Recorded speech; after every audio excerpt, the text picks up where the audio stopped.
Bonjour les lions, bienvenue dans votre guidance de décembre, guidance pour le domaine relationnel. On va aller voir ensemble vos messages. Vous avez cette carte qui est tombée toute seule, alors on va la prendre.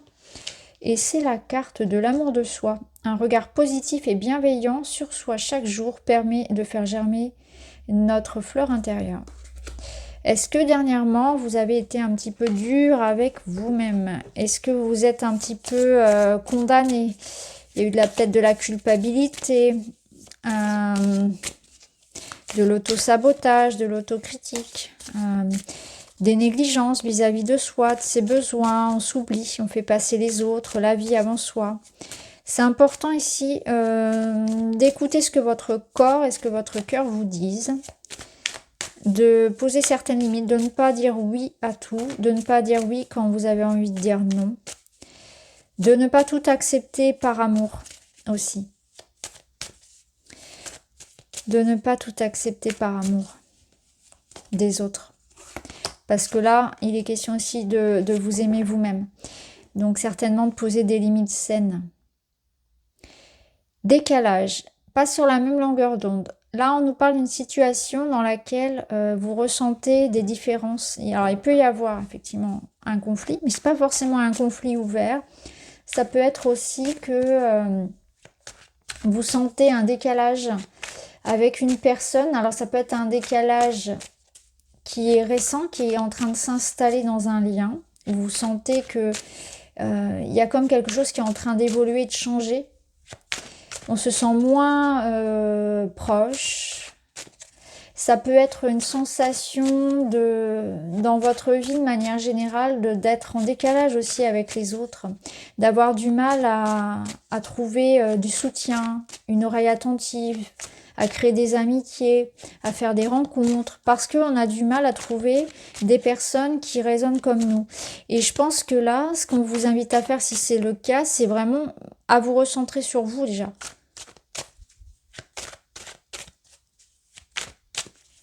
Et à ne pas forcer pour, vous voyez, à ne pas se fondre à ne pas se transformer pour pouvoir plaire. C'est vraiment ce que je ressens. Ne pas se suradapter pour pouvoir faire en sorte de maintenir des liens qui, vous le ressentez, sont en train un petit peu d'évoluer. Ça peut être ça aussi.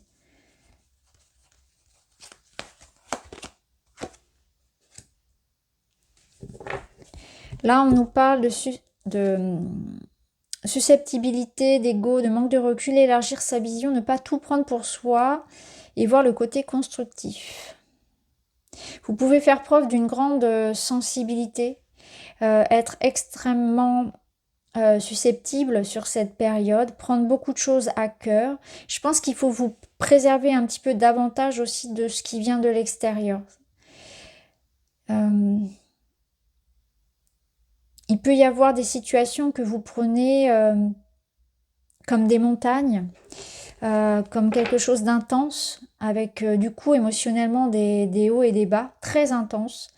Et peut-être que là, on vous dit qu'il faut prendre du détachement par rapport à certaines situations ou par rapport à certains événements.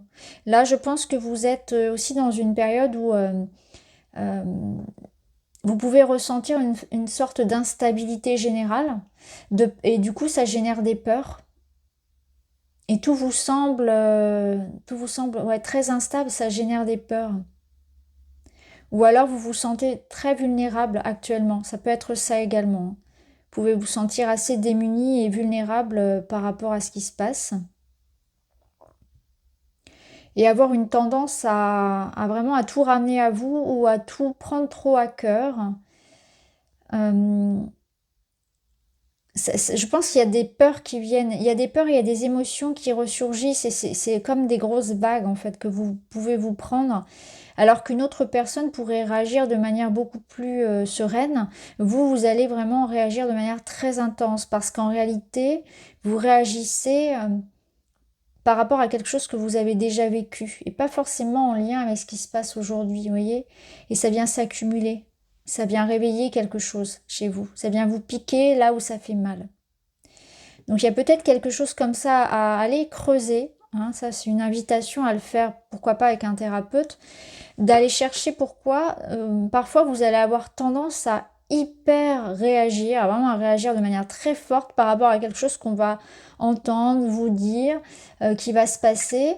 Ça vient réveiller chez vous comme un volcan. Alors, vous pouvez par exemple tout à coup vous mettre à exploser de colère ou à être extrêmement triste, extrêmement susceptible, alors qu'il n'y avait pas forcément de manière objective de raison de l'être. Et c'est intéressant de voir ce que ça vient chercher chez vous. Alors, une autre carte. Et vous avez la magnifique carte de l'union qui vous parle d'une connexion, d'engagement, donc de rencontre, d'amour, d'un lien très fort. Donc on va voir, hein, on va recouvrir, mais déjà on est bien dans le thème ici du sentimental, puisque nous avons ce lien qui est là. Alors peut-être que vous sentez actuellement dans un lien que quelque chose est en train un petit peu de s'abîmer, ça peut être ça peut être aussi cette susceptibilité là qui crée des, voyez, des difficultés, ça peut être aussi un désir de rencontrer quelqu'un ou de recréer un lien, voyez. Soit on a ce désir de rencontrer quelqu'un qui nous ressemble, qui nous comprenne, une connexion, j'ai envie de dire harmonieuse, soit on a envie de la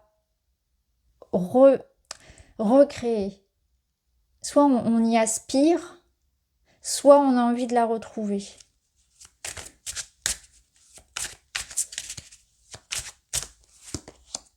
Il y a une dualité.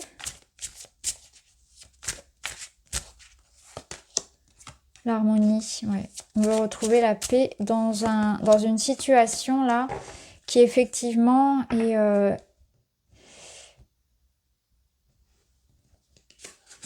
ouais. Alors,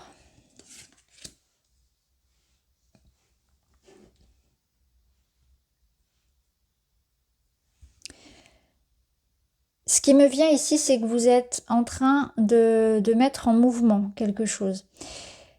La relation ou un mouvement physique dans la matière apporte une transformation heureuse. Il y a quelque chose que vous avez aussi à laisser partir en vous. Alors, il y a une dualité en vous. Et ça va être différent à chacun. Mais c'est comme si en vous, vous battiez avec vos propres démons, vos propres idées. Ce que je veux, ce que je ne veux pas. Peut-être qu'il y a quelque chose qui est très confus en fait. Je ressens beaucoup de confusion ici en vous vis-à-vis de ce que vous voulez. Vous avez peut-être du mal à choisir, à trancher, à avancer. Vous avez du mal aussi à passer par des phases où on se met face à vous. Ou une phase où il y a des obstacles, où on vous contredit. Où on entre dans la phase amoureuse, dans la phase relationnelle, où on se confronte aux différences de l'autre. Et c'est peut-être ça en fait, pas sur la même longueur d'onde, ça peut être parce que vraiment vous êtes dans une dualité en vous, et ça je vous laisse creuser, ou bien c'est par rapport à une relation avec une autre personne, et on est dans la phase ici où on doit se confronter à peut-être quelque chose qu'on a idéalisé chez l'autre et qui n'est pas dans les faits, qui n'est pas dans la réalité en fait. C'est-à-dire on a idéalisé la relation, l'autre, et on se confronte ici à une réalité. Où dans les faits, il n'y a pas de perfection. Dans les faits, cette personne, on est... Ok, on a énormément de points qui nous rapprochent et sur lesquels on s'entend parfaitement, mais en dehors de ça, il y a aussi certains points de divergence, et c'est ce qu'on est en train de traverser. On traverse cette phase-là d'arriver à concilier les deux aspects, l'aspect qui nous rapproche et l'aspect aussi qui nous sépare. Et c'est normal puisque on est différents, on est deux êtres différents. Et je pense qu'il y a une idéalisation du couple, de la fusion, de l'entente parfaite qui peut être confrontée ici à une réalité très concrète où dans la réalité, ça se passe pas forcément toujours comme ça. Et ça peut être le cas en amour, comme en amitié, comme avec votre enfant, etc. C'est vraiment cette phase où on devient un être individuel, vous voyez, où chacun va avoir son point de vue, va avoir ses caractéristiques, ses spécificités, et c'est là où c'est le plus dur parce qu'il faut faire, c'est l'étape du compromis en fait. Et c'est là l'amour. L'amour, il est là. Il est dans cette compréhension que l'autre n'est pas moi, que l'autre a son vécu, que je ne peux pas imposer en fait ma vision à l'autre. Et que je dois aussi accepter l'autre avec tout son historique, tous ses traumas, de la même façon que je suis confrontée au mien.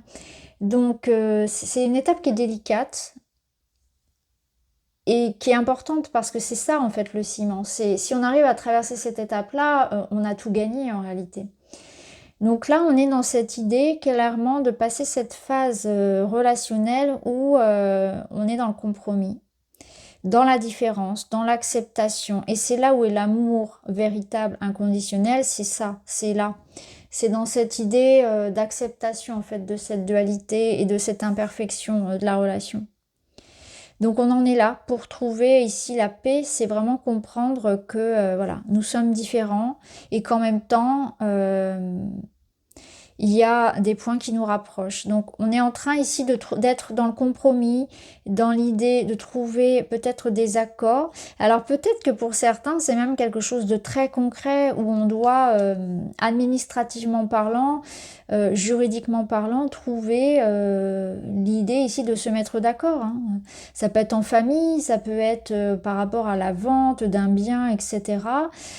Savoir où l'on va, peut-être que c'est un couple qui traverse aussi une phase où il y a des choix à prendre pour la relation et on n'est pas d'accord sur la direction qu'on doit prendre, vous voyez, sur le choix final. Donc là, c'est vraiment cette période-là où vous êtes confronté à des énergies qui divergent par rapport aux vôtres et on est dans l'idée de l'écoute, de l'empathie, de l'amour véritable, de l'ouverture en fait, de l'ouverture pour pouvoir trouver des accords. Ça peut nous dire que pour certains, vous faites aussi beaucoup de tri. Je le ressens, hein, je vous le dis quand même parce que c'est une énergie qui est quand même globale. C'est que, vous voyez, quand là, on va pouvoir juger en fait avec beaucoup de discernement et c'est pour ça qu'il faut prendre du recul pour pas prendre ces décisions sur le coup de la colère et de l'émotion. Parce que vu que vous êtes dans une période où vous êtes très susceptible, ne virez pas quelqu'un de votre vie sur un coup de tête. Prenez vraiment le temps de bien distinguer les personnes avec lesquelles on pourra trouver ici une voie d'entente, hein, où on pourra être dans cette douceur où chacun fait un pas vers l'autre. Et effectivement, si les efforts sont réciproques pour que, même si on n'est pas d'accord, on arrive à trouver des compromis, c'est ok, ça fonctionne. Et puis vous distancez de toutes les personnes finalement où vous sentez, avec votre discernement et votre lucidité, que ça n'a plus sa place, que le lien n'a plus sa place dans votre vie. Donc il y a aussi cette étape-là. Parce qu'il ne faudrait pas non plus, comme je vous disais tout au début, forcer le trait, c'est-à-dire se suradapter pour que la relation fonctionne. Il faut qu'il y ait du 50-50, il faut que les efforts soient communs, qu'il y en ait, que les deux souhaitent que ça fonctionne. Et que ce soit pas à sens unique, voilà, c'est vraiment ça. Et peut-être que c'est ça aussi, vous allez comprendre que dans certaines relations, dans certaines situations, vous donnez à sens unique. Mais en même temps, vous êtes tiraillé entre je reste ou je reste pas. Ça peut être aussi l'idée qu'il y a une souplesse d'esprit à avoir, hein, peut-être ne pas camper sur ses positions, attention, vous voyez, à l'ego, etc. Ouais, ici on a quelqu'un qui, voilà, qui n'accepte pas forcément, qui se met un petit peu en retrait. Le fou, nouvelle aventure. Alors, ici, nous avons donc une main tendue. Vous voyez, au milieu, on a cette main tendue, cette possibilité de faire évoluer une situation. Donc, ce que je ressens ici, c'est que vous allez, par rapport à une situation où vous ressentez qu'il n'y a pas d'évolution possible, vous allez reprendre vos jetons. Vous allez reprendre votre énergie et faire votre vie. C'est un peu ce que je ressens. L'énergie, elle est un peu là parce que la reine de bâton, c'est une énergie très indépendante, qui connaît sa valeur, qui se fait respecter, qui sait ce qu'elle mérite. Donc je pense que là, vous allez avoir envie de vous faire un peu plus entendre, de vous faire un peu plus respecter. Donc vous allez avoir tendance finalement à vous désengager de tout ce qui finalement ne vous rapporte rien. Et ça fait vraiment écho à ce qu'on a vu précédemment. Ça peut montrer aussi une personne qui, face à vous, n'a pas envie de faire d'efforts. Clairement, je ressens ici quelqu'un qui n'a pas envie de faire d'efforts et en face, on a quelqu'un qui ne va pas le tolérer, en fait, qui ne va pas l'accepter. On vous invite aussi, parce que ça peut être vous, ce 4 de denier, à préserver vos forces, à ne pas donner à n'importe qui votre énergie. En gros, c'est ça. Ne donnez pas à n'importe qui votre énergie. Reprenez votre baluchon et partez vers d'autres horizons. Vous voyez, c'est un petit peu ça. C'est l'idée de je me préserve, je pense à moi, je me libère de toutes les situations où je donne et il n'y a rien pour moi. Je préserve mon énergie. Je garde pour moi ce que j'ai à offrir concrètement. Ça vous invite à, concrètement dans la matière aussi, à être attentif au temps que vous donnez, à l'amour que vous donnez, peut-être à la présence, peut-être même d'un point de vue très financier et professionnel. Tout ce dans quoi vous vous investissez, c'est intéressant de voir ce que ça vous rapporte. Et est-ce qu'il y a une réciprocité ?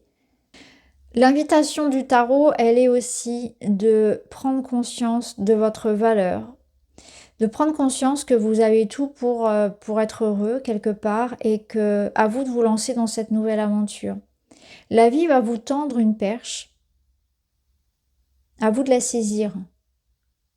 C'est comme si on vous disait, tu veux que ça change, tu veux que quelque chose se fasse, mets-toi en action. Et l'audace de te mettre en mouvement. Alors je ne sais pas clairement dans quoi, mais il y a une situation dans laquelle on vous invite à agir, à planter une petite graine là, à poser une action concrète, à vous renouveler, à accepter le changement, à accepter la nouveauté et à accepter l'action audacieuse, à reprendre votre pouvoir sur une situation. Peut-être que ça nous parle aussi d'une ouverture d'esprit. Le fou, c'est à la fois celui qui commence et c'est celui qui termine. Donc là, je le ressens plus comme quelqu'un aussi qui part, qui ose le renouveau, qui est capable de se remettre en question. Alors, on va continuer, on va mettre un autre petit message par-dessus. On va mettre celui-ci. Action, voilà.